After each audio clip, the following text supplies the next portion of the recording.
Hi, everyone, and welcome back to Brian's Horror Corner, and welcome to this TV horror series review video, where we take a look at the each season of the show from the early '70s, which is Night Gallery, introduced by Rod Serling. Sort of a follow-up to the Twilight Zone, but not really. It kind of has its own signature, if you will. But yeah, so today we're going to take a look at season one of Night Gallery. There's three seasons which aired in the early '70s.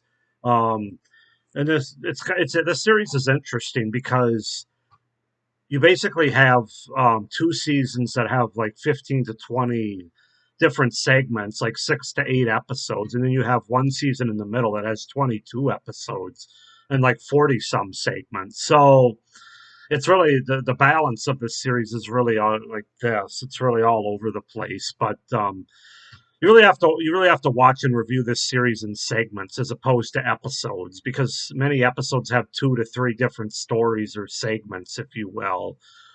Season one has 6 different episodes, but 14 segments throughout those 6 episodes. And then I'm going to go ahead and include the pilot in this season one review video, and that has 3 different segments. So for this particular video, we're looking at 7 episodes, 17 different segments or stories, if you will. That's what I'll be reviewing. Talking about my top five segments of those 17, and my bottom three, or the three that didn't stand out. So let's just go ahead and get into it. So I'd never seen this show before, as I mentioned in my intro video. Really didn't hear that much about it either. Obviously, I'm a big fan of the original Twilight Zone series that aired in the early '60s, and this is about 10 years later. And I knew Rod Serling was introducing these stories just like he did the Twilight Zone. But that was really all I knew. So getting into season one and watching the episodes and the different stories was I was pretty anxious and interested in checking them out. And I have to say, having watched all the segments, including the pilot and all the segments in season one, there really aren't any awful segments, in my opinion.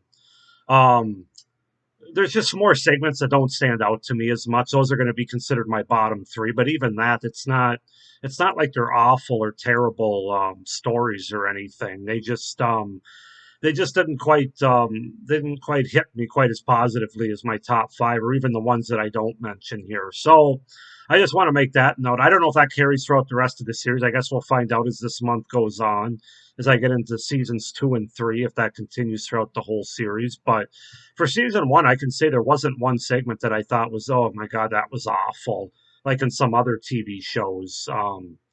So I just wanted to get that out of the way before we get started here. So yeah, the pilot for this series, of course, came out a full year before season one actually started. Season one started in December of 1970, but the pilot for Night Gallery came out, I believe, in the fall of 1969.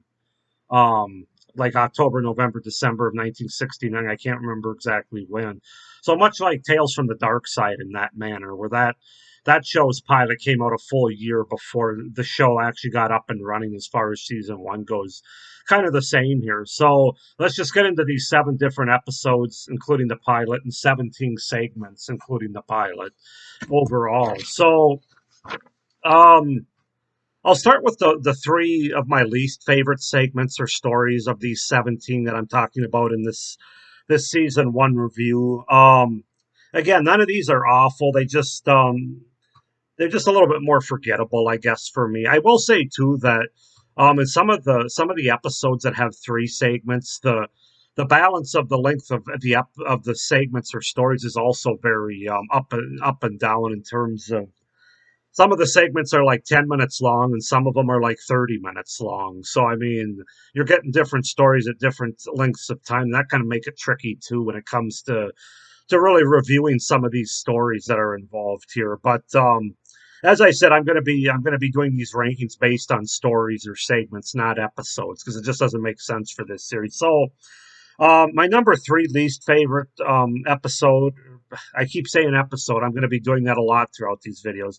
My least favorite segment is the housekeeper, and this was the first episode in 1970. This was an episode with Larry Hagman, who I was a big fan of as an actor. Loved him in Dallas, of course, and but this was an episode that just really didn't stand out. It was just kind of one of the shorter ones again, and yeah, I don't know. It was about black magic and stuff, trying to basically he was trying to will the personality of his housekeeper into his wife, who I guess had kind of more of a selfish personality and wasn't as likable. I don't know. It's fine. It's like I said, it's not terrible, but it wasn't great either. The nature of the enemy is another one. As far as my least favorites of the segments, this was from episode 2. This was another very short one. I don't even know if it was 10 minutes, so that certainly played against it. I think a little bit. But basically, I don't want to give. I'm going to try to be spoiler free on these reviews, just as I am in all of my series, my movies as well. Um, but the payoff for that episode, basically having to do with mission control and a man on the moon, was not. First of all, it was kind of a WTF, and it was like that's it. It just really didn't. It just kind of left you empty, basically. So the nature of the enemy, and then my number one least favorite episodes, I'm going to say, is Clean Kills and Other Trophies. This was from episode 4, and again, this was another relatively short segment about a guy that's trying to force his son to shoot a deer or an animal. He's a big game hunter, and he's trying to force his son to also be one, basically. And there's also some voodoo and black magic here that's involved, and the payoff wasn't too bad on that one, but the story itself is just kind of meh. So again, those are the three that stood out the least to me, I guess, of the but there's a lot more good than there is. I don't even want to say bad because I don't feel like any of those segments are bad, but just kind of there. But there's certainly a lot more segments that really stand out that I really enjoyed than there are that I didn't enjoy, if that makes sense. So let's just get into my top 5 favorite segments from season 1 of Night Gallery, starting with my honorable mention. So I guess there's 6 that I'm going to go over. My honorable mention is an episode entitled "They're Tearing Down Tim Riley's Bar," which might be the longest title for any episode or segment I've ever heard before. This is episode 6, so the last episode of season 1. This was kind of a little bit of it's not really Night Gallery ish sort of episode, but it is a very well acted, well thought out, and well storied episode that has a lot of heart and emotion, and I think a lot of people can relate to. Certainly myself, kind of that old idea of wanting to go home again, wanting to relive that or go back into your past with better times than what you're experiencing at this moment. Twilight Zone kind of did that with some early episode in season 1 there.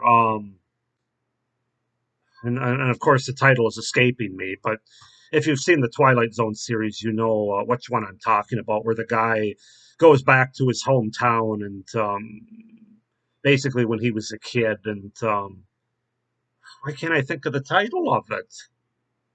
Oh my goodness, I'm drawing a blank. Well, anyway,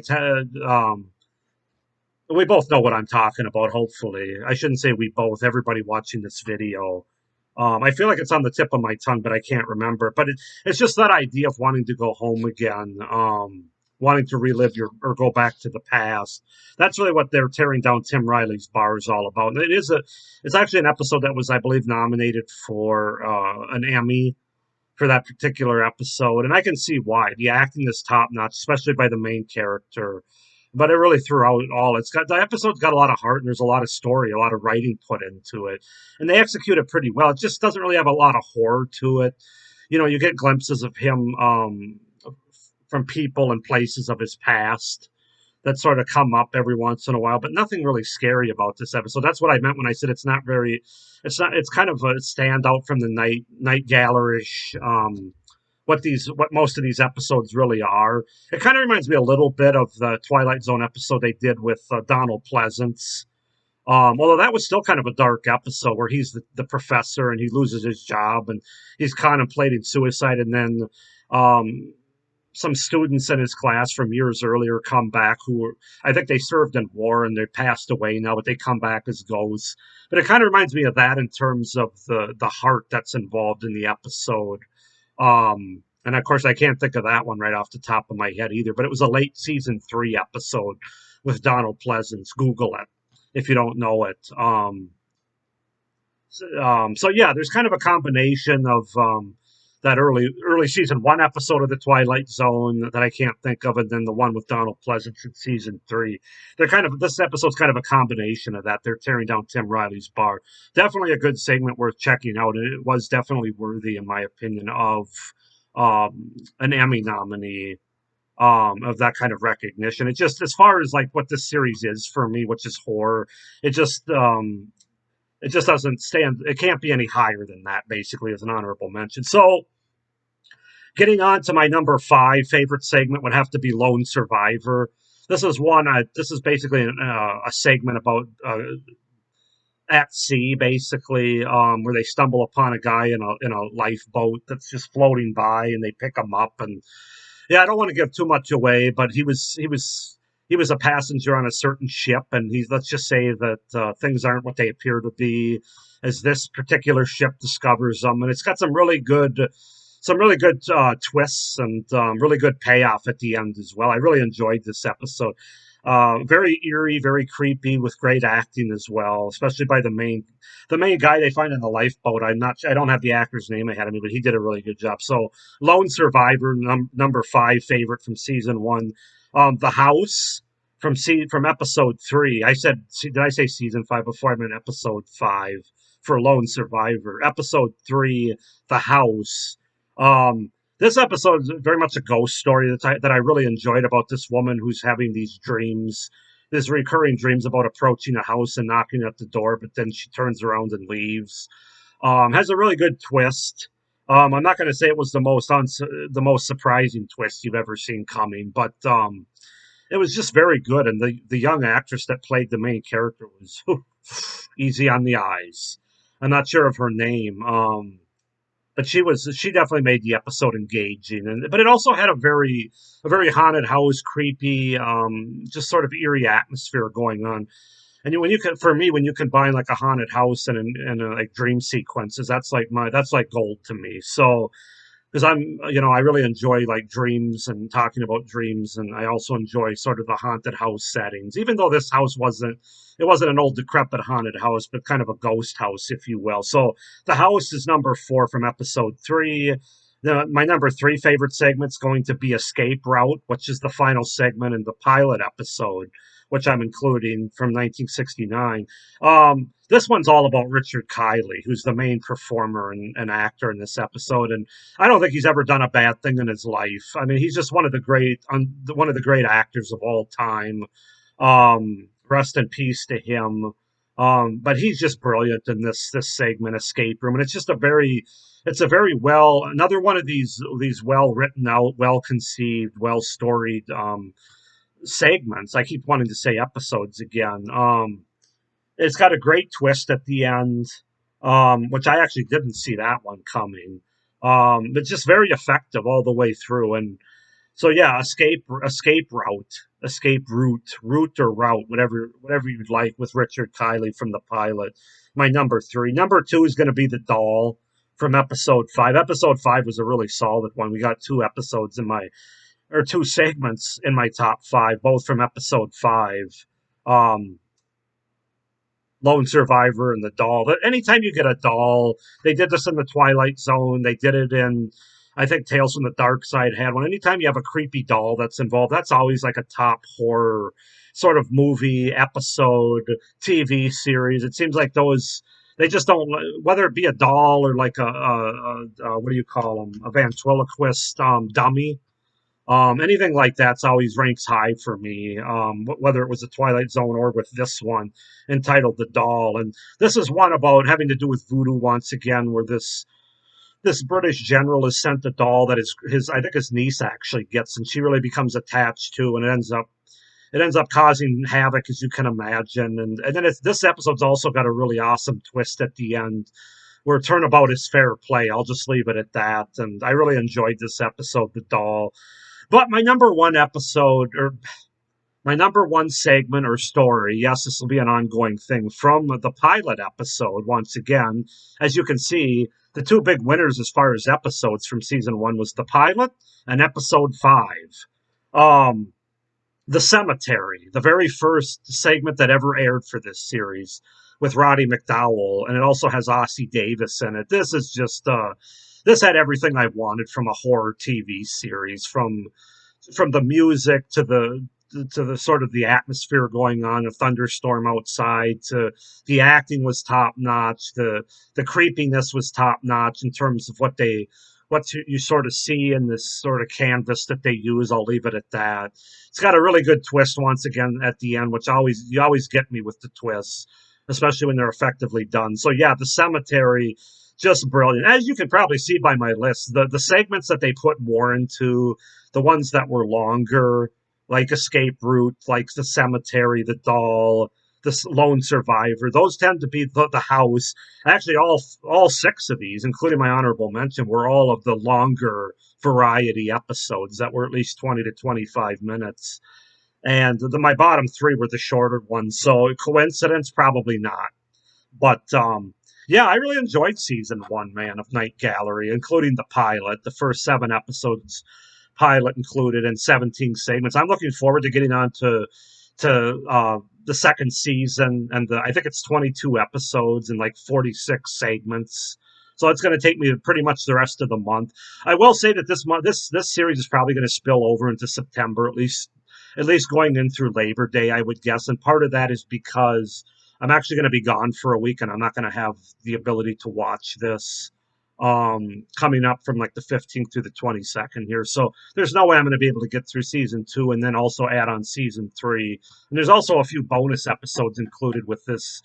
There wasn't for season one, I don't think, but season two and season three, I know, have at least 2 to 3 bonus episodes, which I want to include as well. So it's going to spill over into Labor Day weekend, into September. But it is what it is. But I just wanted to throw that out there. But yeah, that's pretty much it for season one. I really enjoyed it. Was very impressed with these segments within these episodes for season one of Night Gallery from 1969/70 into 71. So go ahead and comment down below what you guys think of season one of Night Gallery, Rod Serling's series from the early 70s.